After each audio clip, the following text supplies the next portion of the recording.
Khalsa, Waheguru Ji Ki Fateh. It's been almost 40 years now since this Time magazine article that was very critical of Yogi Bhajan and 3HO was published on September 5th, 1977 to be exact. So I was doing some research. My name is Gursant Singh, and I was with the Yogi Bhajan Tantric Kundalini Yoga cult for 30 years. This article was written just shortly, well, actually just about the time I started to get involved with 3HO. And of course, 3HOers never talked about this Time magazine article, and I didn't really even know it existed until much later that I'd gotten involved with the cult. So it's interesting for me to go back and read this article and just see how the article and what's been being said in the article aligns with my experience and the experience of 3HO people who have now left Yogi Bhajan's group. And it's really amazing how so much of it is so right on. I'll just go through some of these paragraphs and read what it says here in the article. Let's start first with this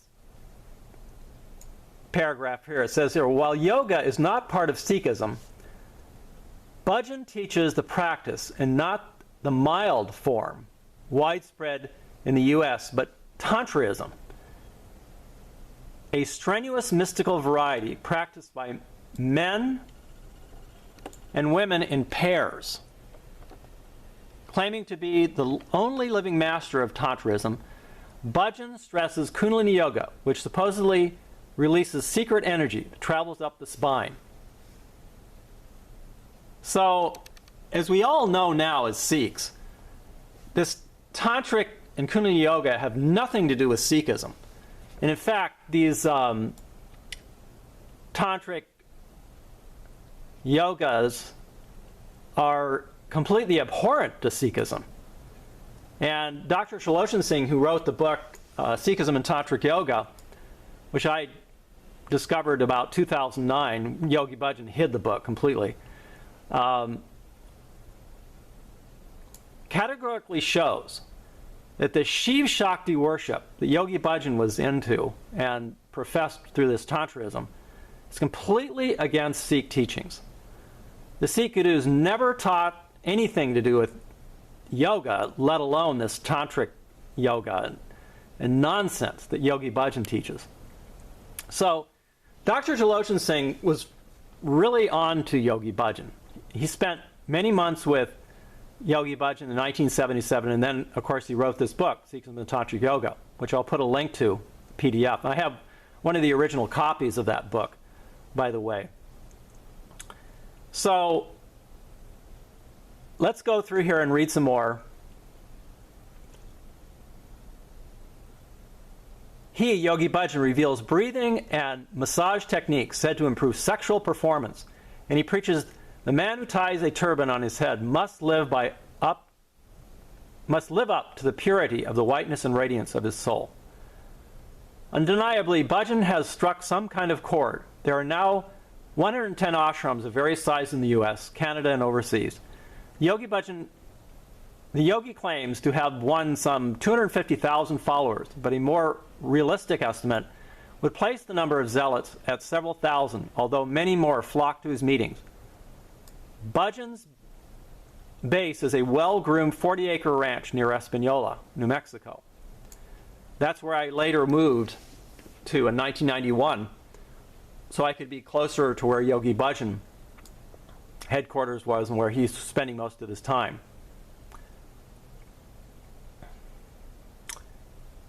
His quarters are said to feature a domed bedroom and a sunken bath. Neighbors are nervous about 3HO's expensive land purchases in the area. It's amazing how right on many of these things are in this article. And it's really sad that I didn't see them when I was in my 20s. see the corruption and just the completely un-Sikh activities that Yogi Bhajan was involved in. So the article goes on to say, less visible than the cymbal-clanging Hare Krishnas, the 3HO disciples rival them in devotion. Men and women alike follow the Sikh traditions of not cutting their hair and bearing symbolic daggers, combs, and bracelets. I think this is really kind of giving more credit to the 3HO people than they deserve, as far as we never wore any kirpans, which they're alluding to here in the article. Yogi Bhajan never did either. You can see here from the picture that Yogi Bhajan's clearly not wearing a kirpan, and none of the followers are either. Ashram members rise at 3:30 a.m. to practice yoga and meditate, sometimes while staring at a picture of Bhajan. Well, this is true. And Yogi Bhajan called this Guru Yoga, where he preached to meditate on his picture. It's completely abhorrent to Sikh teachings as well. They, 3HOers, often work 12 hours a day on low salaries and skimpy diets at 3HO small businesses, such as landscaping companies, shoe stores, and quality vegetarian restaurants. Full-fledged initiates follow Bhajan's every dictum on diet, medical nostrums, child-rearing, even orders to marry total strangers. This is all true. Guru Tantric Singh Khalsa, who is his lawyer and spokesman, says that Bhajan is the equivalent of the Pope. This is completely right on, that we all thought Yogi Bhajan was our guru, in essence.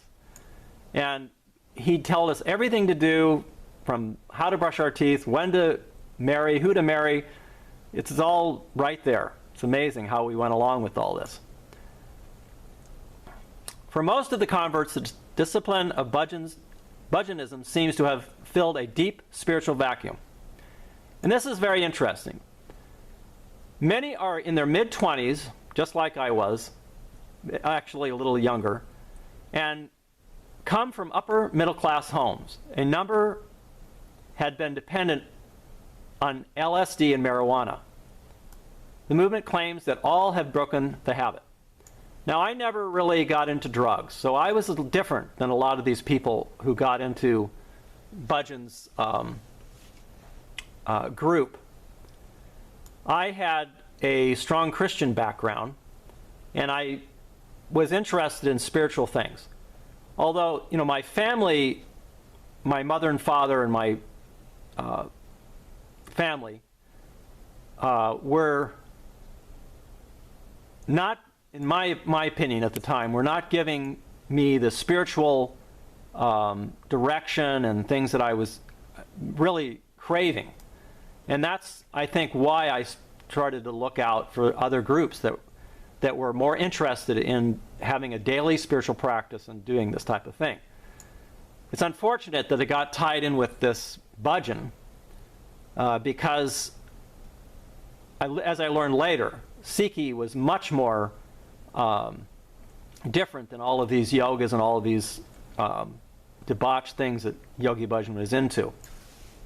But at the time, there was nothing really available.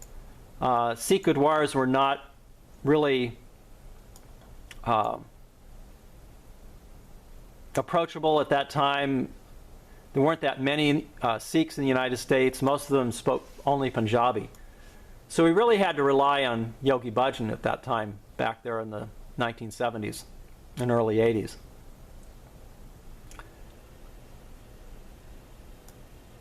The adherents are flushed with the rosy beauty of a new faith. We got involved in Sikhism so we could reestablish a direction in our lives.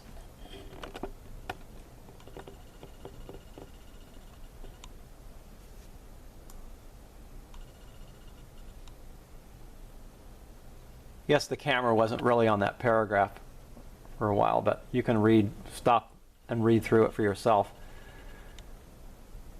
Okay, so we got reestablished a direction in our new lives based on real principles. A young Jewish woman at a Los Angeles ashram told Time correspondent James Wilde. So this is what we were looking for, is young people back there in the 1970s, I was in the University of Oregon, and I was interested in looking at new ways of living without a lot of dependent on material things. This was our desire to get into a new kind of spiritual life. And that's why we looked for these different groups. So this author is really right on about how he talks about how the young people were looking for a new experience and a spiritual life. The demystification of the church turned me off. Even a Massachusetts girl who has broken with the movement says wistfully, "At the ashram we had the nucleus of a real family. It was one of the most beautiful things I've ever experienced." And this is really what motivated me, and I think others, to get involved with people that we thought were spiritual and that were looking for a real spiritual experience rather than the hypocritical church that we were used to. Let's go to the next page here. This is the second page of the article.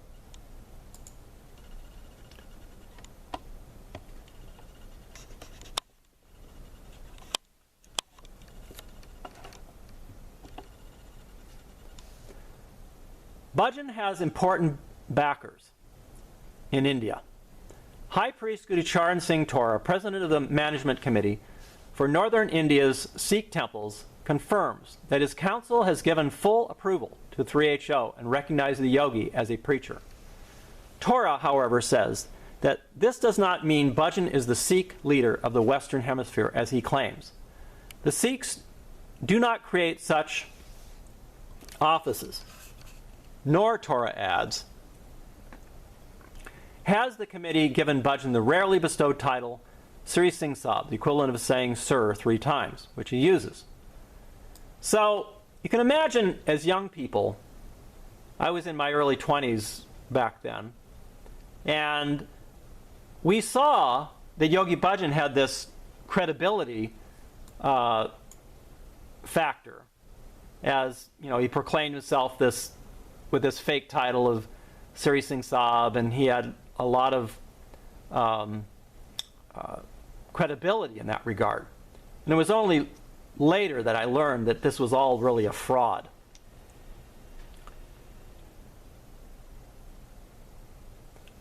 Bhajan has his critics, and they are severe. Many traditional Sikhs insist that yoga has no place in their religion. Sikh historian Trilochan Singh, this is Dr. Trilochan Singh, who wrote the book Sikhism and Tantric Yoga, says Bhajan's synthesis of Sikhism and Tantrism is a sacrilegious hodgepodge. Far more important, High Priest Jaswant Singh, a leader of Sikhs in eastern India and comparable in status to Bhajan backer Tora, last week denounced Bhajan's claims. He and his council professed to be shocked at Bhajan's fantastic theories. Yoga, Tantrism, and the sexual practices taught by Bhajan, the council declared, are forbidden and immoral. So this article is clearly alluding to these un-Sikh-like activities. And I remember how people in the ashram talked about this article and said that there were many protests against it, and how Yogi Bhajan had organized and instigated protests all over in London and other areas to protest this article. And I'm sure he was really angry that some of these truths had come out about how he had distorted Sikh teachings and how he had deceived people. So he was telling us at the ashram that these were all lies that were being told about him.